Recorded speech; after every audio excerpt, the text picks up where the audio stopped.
I realized that the show was really a way for me to talk out my problems. And it was talk therapy in a sense. And I realized that the show helped me figure out what I needed to figure out. And that was, how can I change my mindset in my life so that I can be a better father, better husband, better writer? I use an analogy in the book where I talk about story or your book as a body. And if your story as a whole is a body, then your protagonist is the heart. Your theme is the soul of your story or of your story body. And your side characters are arteries and veins that feed into the heart. They feed into the protagonist.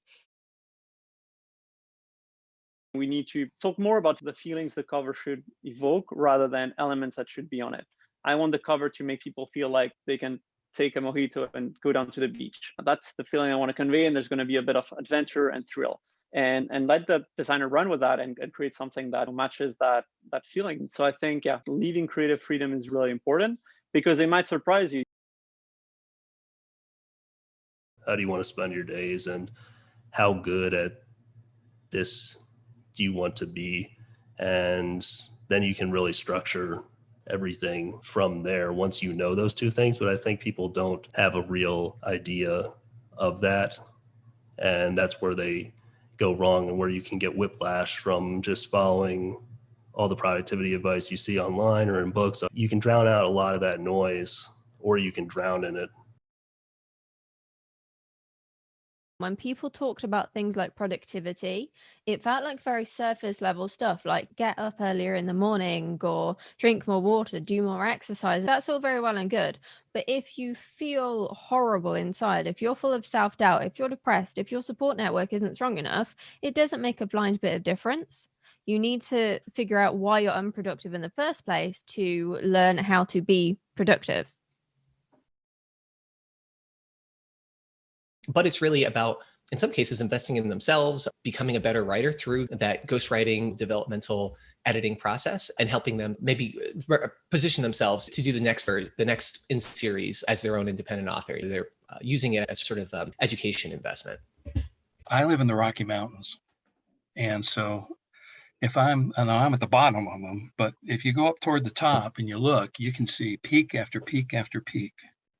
And the way I have described what I'm going to do for somebody as a ghostwriter is every one of those peaks are the big things that you want to say. Those matter to you.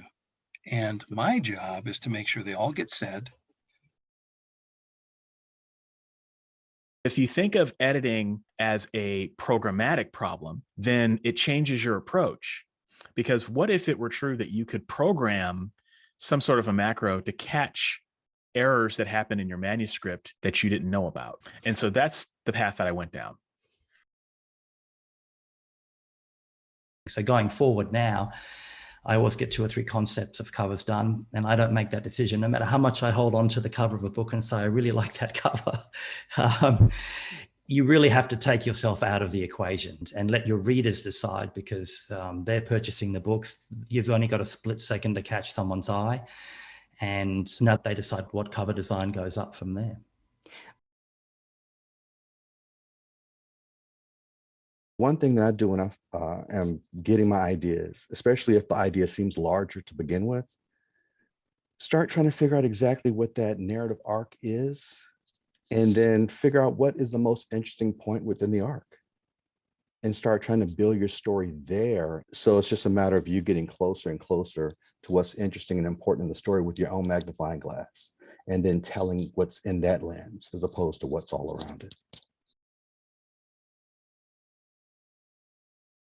I would start small. I think our instinct when we start doing something like this is we think we need so many different products to keep sales coming in, because if somebody orders a mug, they're probably only going to order one type of thing. So figuring out, where do you want to start out? How much investment do you want to put into it? And what do you want to get out of it?